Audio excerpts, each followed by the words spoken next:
Men осы Назарбаев туралы өлеңді шыққалы бері мына телефонға шығып кетті де бүткіл қазақ көретін болдым.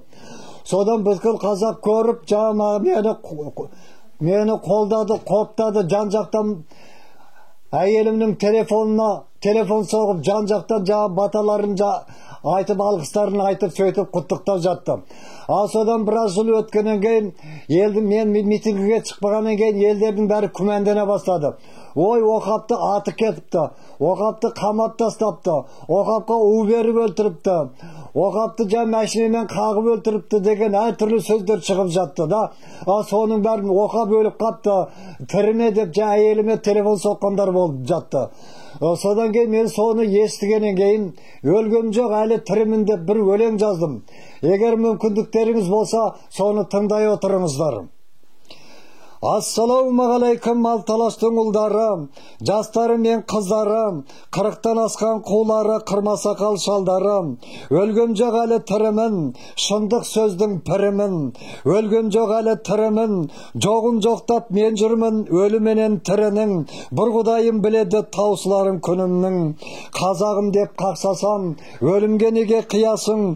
Дайындағам жоқ әлі, о дүниенің ұясын. Өлтірмеңдер қорғаңдар, әр сөзімді қолдандар, тонап жатқан халқымды жемқорларды қарғаңдар.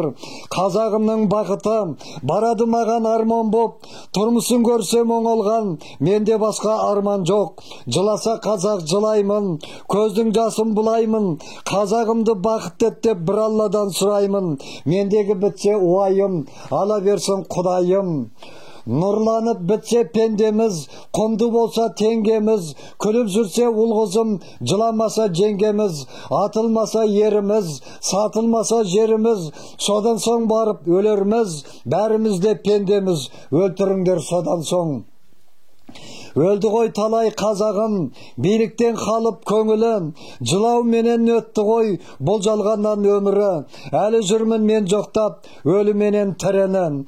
Заманбекте өлген жоқ, Алтынбекте өлген жоқ, өлтірсе де тәндерін, айтқан сөзін көмген жоқ.